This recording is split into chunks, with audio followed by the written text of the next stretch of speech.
Hi there, this is Lewis from the Audiohub, and today we're talking about combining IEMs, crossovers, and actually the bores. Actually, someone asked me the bores. Okay, we start with the drivers and the crossover. Every IEM that has more than one driver has a crossover. See, there is the low, the mid, and the high. All right. So on top of that, there is a crossover, which is here. What is a crossover? As you can see, a crossover actually splits the highs and lows and mids accordingly. So there is a high, there's a low for dual crossover, and there is a high, mid, and low for the triple crossover. Alright?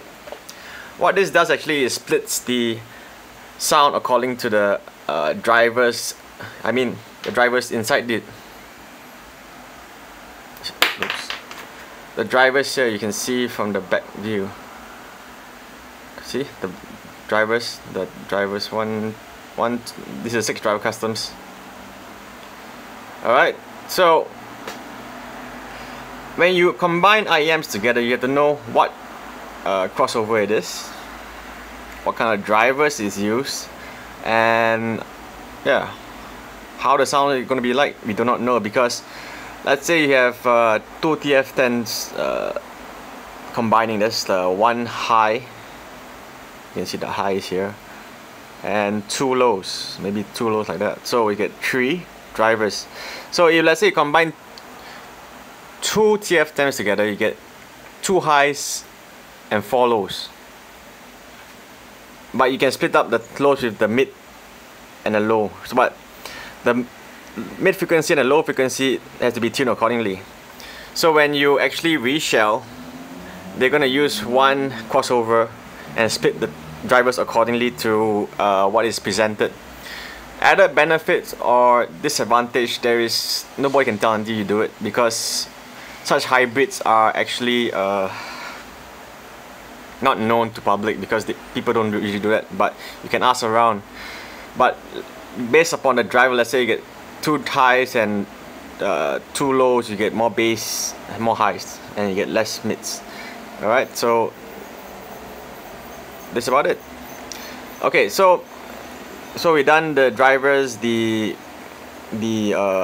crossovers. Now we're talking about the bores. Okay, so I don't know if you can see this.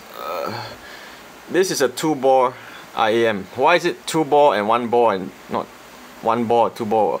What's the difference is that each bore represents a frequency of sound. Not in the literal sense, but it channels a separation between highs, and this is the lows.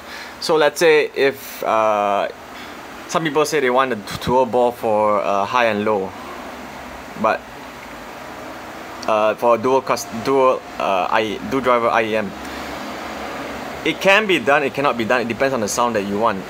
What these bores do is actually it channels the sound and separates it so that the highs will be more distinct, and the mids and the lows are within the frequency, because they are more, how should I say it covers a bigger frequency compared to the mid, high, and low.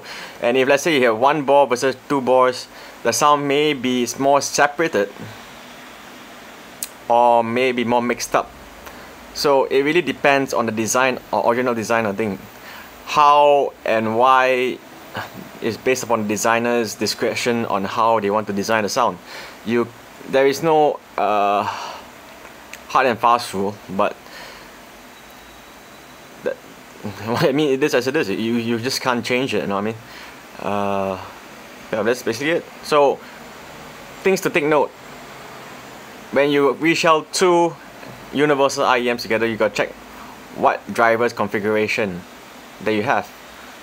You know, you cannot just take 2 and then expect the sound to be better based upon that, because it may come with 1 high, 2 low, and 2 high, 2 low, or whatever the configuration is going to be. But at the end of the day, it depends on the crossover and how they actually design it. And I have no idea how it will sound and how it will be like until you do it.